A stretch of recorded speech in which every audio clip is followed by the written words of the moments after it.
ETF index mutual funds నేర్చుకుని stock మార్కెట్లో రాణించాలనుకుంటున్నారా? వెంటనే ఈ నెంబర్కి కాల్ చేయండి. నమస్కారం. పంచతంత్రంలోని రకరకాల కథలు చెప్పుకుంటున్నాం. ఇవాళ ఒక ప్రత్యేకమైన కథ చెప్తాం. వల్మీకోదరస్థ సర్ప కథ. వల్మీకము ఉదరము అంటే పుట్టలోను పొట్టలోను ఉన్న పాముల కథ అన్నమాట. సాధారణంగా వ్యక్తులు ఏం చేస్తారంటే ఏదైనా పోట్లాడుకున్నారనుకోండి, ఒకళ్ళ రహస్యాలు ఒకళ్ళు బయట పెట్టేస్తారు. నువ్వు అప్పుడు అలా చేయలేదా అని వాళ్ళు, నువ్వు ఇప్పుడు ఎలా చేసావు నాకు తెలుసులే, మీ ఇంట్లో ఉన్న వస్తువు ఎలా వచ్చిందో, ఇలా మాట్లాడుకుంటారు. పోట్లాట వచ్చినప్పుడు సంయమనంగా ఉండటం నేర్చుకోకపోతే తమ రహస్యాలు ఒకళ్ళు బయట వేసేసుకుంటారని చెప్పడానికి ఉదాహరణగా ఈ కథని చెప్పారు. అయితే ఇందులో ఇంకొక వేరే పాయింట్ ఉంటుంది. కథ తర్వాత మళ్ళీ చెప్పుకుందాం. పూర్వం ఒక రాజుగారికి ఒక కుమారుడు కలిగాడు. ఈ కుమారుడు పుట్టినప్పటి నుంచి పారసైట్స్ తోటి బాధపడేవాడు. అతని పొట్టలో పాములు ఉండేవి పాపం. అయితే విపరీతమైన ఆకలి, ఆహారం తీసుకున్నా కూడా ఎప్పుడు వాంతులు, మోషన్స్ అలా అయిపోయి బక్క చిక్కిపోయి ఎప్పుడు కడుపులో నొప్పితోటే ఉండేవాడు. అవేవో 2 పాములో ఏమిటో అనుకునేవాళ్ళు. మనం చెప్పుకుంటాం, మన దగ్గర పాములు ఉంటాయి, ఎలికిపాము అంటారు. ఎలికిపాములు 2 ఉంటాయంటారు. ఈ వైద్యులు పిల్లాడికి కొంచెం 13, 14 సంవత్సరాలు వచ్చాక తెలుసుకున్నారు ఇతని పొట్టలో ఒక పాము ఉందని. ఆ పొట్టలో ఉన్న పారసైట్ వల్ల ఈ పిల్లవాడు రెక్కొని బలంగా అవటం లేదని చెప్పి అనేవాళ్ళు. సన్నగా పొడుగ్గా బాగానే ఉండేవాడు, చక్కగా కన్ను ముక్కు తీరు, రాజుగారి అబ్బాయి కదా, ముచ్చటగా ఉండేవాడు. కానీ పిల్లవాడు ఎప్పుడు అనారోగ్యంతో, కడుపులో నొప్పితో, మోషన్స్తో అట్లా బాధపడుతూ ఉండేవాడు. వాడికి ఒక 22, 23 సంవత్సరాలు వచ్చాక వాడికి ఇంట్లో ఉండాలంటే విసుగు పుట్టింది. ఉండలేకపోయాడు. ఎప్పుడు మందులు, వైద్యాలు, అమ్మా నాన్న బాధపడ్డాలు, వచ్చిన వాళ్ళంతా పరామర్శించటాలు చాలా విసుగ్గా ఉండి అతను నేను ఇంట్లో ఉండనని ఏదో రాజ్యానికి బయటికి వెళ్ళిపోయి ఏదో ఒక వేరే రాజ్యంలో ఒక దేవళం, పాతపడిపోయిన పురాతనమైన ఒక దేవళం ఉంటే ఆ దేవళంలో ఉండి ఆ రాజ్యంలో తిరుగుతూ ఉండేవాడు. కడుపులో నొప్పిగా ఉంటే బాధపడేవాడు. ఆహారం దొరికినప్పుడు తింటూ ఒక దేశద్రిమ్మరిలాగా ఉండిపోయాడు అనమాట. అయితే ఈ రాజకుమారుడు ఏ ఊరైతే వచ్చాడో ఆ ఊరి రాజుగారికి 2 ఆడపిల్లలు ఉన్నారు. రాజుగారి అమ్మాయిలు, 2 మంచి పిల్లలు, బుద్ధిమంతులు. అయితే ఆ రోజట ఒక రోజు రాజుగారికి పుట్టినరోజు. అమ్మాయిలు 2 చక్కగా పొద్దున్నే తయారై వచ్చి తండ్రిని విష్ చేయడానికి వచ్చారు. బర్త్డే విషెస్ చెప్తాం కదా మనం, అట్లా వస్తే పెద్దమ్మాయింది, ఓ రాజా నీకు జయమొగ్గాక, నీ కీర్తి ఆచంద్ర తారార్కము ఉండుగాక, నీ రాజ్యం ఇంకా విస్తరించుగాక, నీకు జయమొగ్గుగాక అని ఇట్లా మంచి మాటలతో హేల్ ద కింగ్ అంటాం అలాగా చెప్పిందనమాట. రెండో పాప ఏమంది, రెండో అమ్మాయి, పుట్టినరోజు శుభాకాంక్షలు నాన్న అని నీ కర్మ ఫలితాన్ని అనుభవించు అని చెప్పింది. ఈ కర్మ ఫలితాన్ని అనుభవించడం, అంతకుముందు అమ్మాయి భగవద్గీత చదువుకుంటోంది. ఆ భగవద్గీతలో ఏం చెప్తారు, కర్మఫలాన్ని అనుభవించి పోగొట్టుకోవాలి, అనుభవించేస్తే వచ్చే జన్మ అద్భుతమైన జన్మ వస్తుందన్న కొన్ని వాక్యాలు ఆ అమ్మాయికి అర్థమైనాయి. అది చెప్పింది. చెప్పంగానే రాజుకు చాలా కోపం వచ్చింది. ఏమిటి నా పుట్టినరోజు పూట కర్మఫలితాన్ని అనుభవించమంటుందా, దీని కర్మఫలితాన్ని ఇది అనుభవించేలాగా చేస్తానని ఆ మంత్రి సామంతుల్ని వాళ్ళని పిలిచి ఈ అమ్మాయిని దీని కర్మఫలితాన్ని ఇది అనుభవించేలాగా చేద్దాం, పరమ దౌర్భాగ్యుడు ఎవడుంటే వాడికి ఒకరిని చూసి ఈ పిల్లనిచ్చి పెళ్లి చేయండి, దీన్ని పంపేయండి ఇంట్లో నుంచి అని చెప్పాడు. ఈ రాజుగారు అమ్మాయిని వెంబడి పెట్టుకుని ఊరంతా తిరిగాడు మంత్రి గారు. తీరా చూస్తే ఈ దేవళంలో, పురాతన దేవళంలో ఒక సన్నగా పొడుగ్గా బలహీనంగా ఏదో మనాదిగా జబ్బుగా ఉన్నటువంటి ఈ రాజకుమారుడు కుర్రాడు కనపడితే అబ్బాయిని అడిగారు, అబ్బాయి నీదేం ఊరంటే నాదేం ఊరండి, ఈ ఊరేం లేదండి అన్నాడు. అనగానే వీడే కరెక్ట్ అయినవాడు, ఊరు పేరు లేనివాడు, వీడికి ఇచ్చి పెళ్లి చేద్దామని స్వల్ప జనంతో వెళ్ళి పరివారంతో అమ్మాయికి ఓం ఓం అని శాస్త్రోక్తంగా ఆ కుర్రాడికి ఇచ్చి పెళ్లి చేసేశారు. రాజకుమార్తె నుంచి పెళ్లి చేస్తామంటే ఎందుకు వద్దంటారు, పెళ్ళైపోయింది. ఏదో దైవ సంకల్పం, గుళ్ళో చేస్తున్నారులే అని సరేనన్నాడు. పెళ్ళైపోయాక అమ్మాయి ఆనందంగానే ఉంది. ఏమనుకుంది, నా కర్మ ఫలితం ఇది, భగవంతుడు ఇదే ఇచ్చాడు నాకు, కాబట్టి నేను దీన్ని ఆనందంగా స్వీకరిస్తానని కొద్దిపాటి జనాలతోటి అమ్మాయికి ఇచ్చారు, ఏదో చిన్న నలుగురిని, అమ్మాయి వాళ్ళతోటి ఇక భర్తను తీసుకుని ఈ ఊరు నుంచి వెళ్ళిపోయింది. వేరే ఊరు వెళ్ళింది.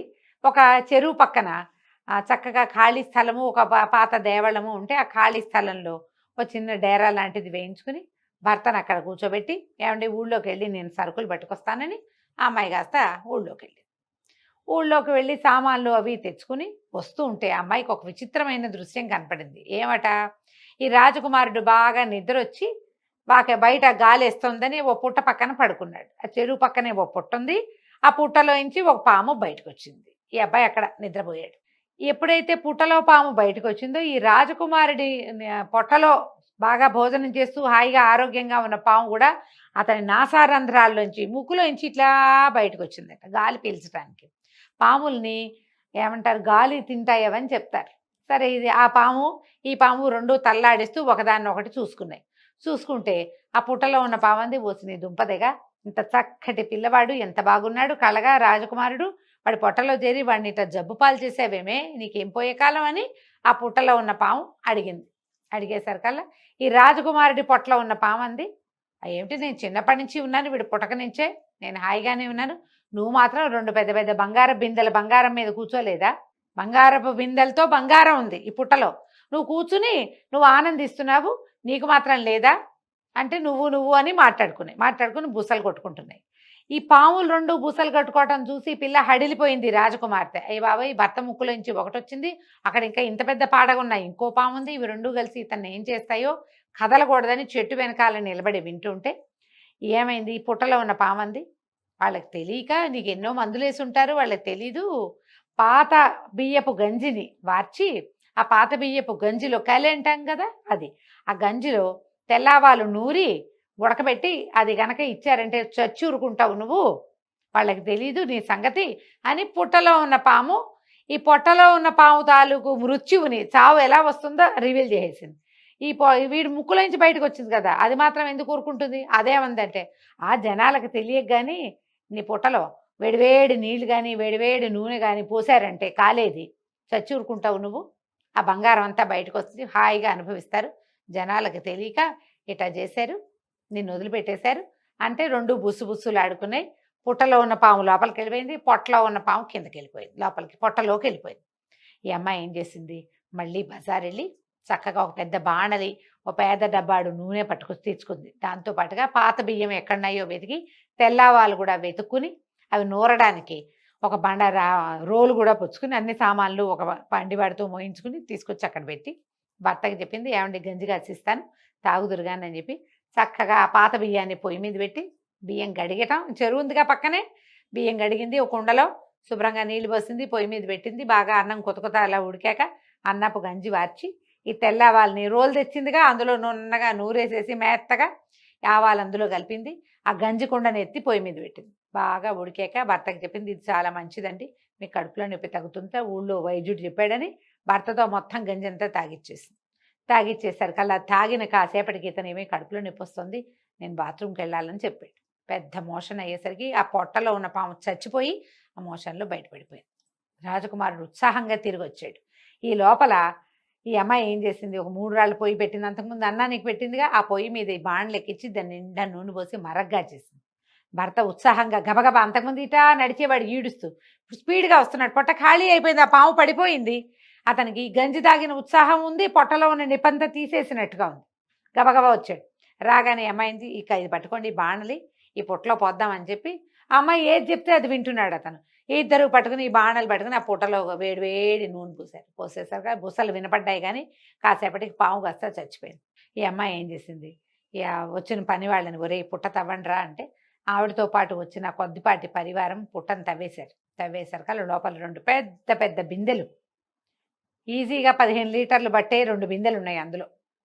ఆ 2 బిందెలు నిండా బంగారు కాసులే ఉన్నాయి. ఆ అమ్మాయి తవ్వించేసి ఆ 2 బిందెల్ని యువతలు పెట్టుకుని భర్త తాలూకు సొంత రాజ్యానికి బిందెలు మోయించుకుని తన పరివారంతో వెళ్ళిపోయింది. ఆమె తన కర్మ ఫలితాన్ని అనుభవించింది. రాజుగారు తన కర్మ ఫలితాన్ని ఎటా అనుభవించాడో మనకు ముందే తెలిసిందిగా. బంగారం లాంటి కూతుర్ని దారిని పోయే దానేకి ఇచ్చాడన్న మాట మాత్రం ఆయన ఎప్పటికీ పోగొట్టుకోలేకపోయాడు. ఈ అమ్మాయి మాత్రం దొరికిన దాన్ని సంతోషంగా స్వీకరించినందుకు ఆ అమ్మాయికి మంచి అవకాశమే లభించింది. ఈ పాములు 2 ఒకరి అవకాశాన్ని ఒకరి రహస్యాన్ని ఒకళ్ళు బయట పెట్టుకున్నందుకు 2 సమూలంగా నాశనం అయిపోయినాయి. ఎప్పుడు కూడా పోట్లాటల్లో తూతూ మేమే అనుకునేటప్పుడు రహస్యాలు బయట పెడితే 3వ వాళ్ళకి తెలుస్తుంది, మన ప్రాబ్లమ్స్ అన్నీ మనకి కొత్త సమస్యలు వస్తాయి. కాబట్టి పోట్లాడేటప్పుడు నువ్వు అలా చేయలేదా ఇలా చేయలేదా లాంటి రహస్యాలు మాట్లాడకండి. ఎవరో ఒకళ్ళు మానేస్తే కుదరదు, ఇద్దరు మానేయాలి. పోట్లాడుకునేటప్పుడు ఏ విషయం మీద పోట్లాడుకుంటున్నామో ఫోకస్డ్గా అదే పోట్లాడుకోవాలి, అంతకంటే ఎక్కువ మాట్లాడకూడదు. ఈ విషయం చెప్తూ ఈ కథ చెప్పారండి. కథ కంచికి మనం ఇంటికి.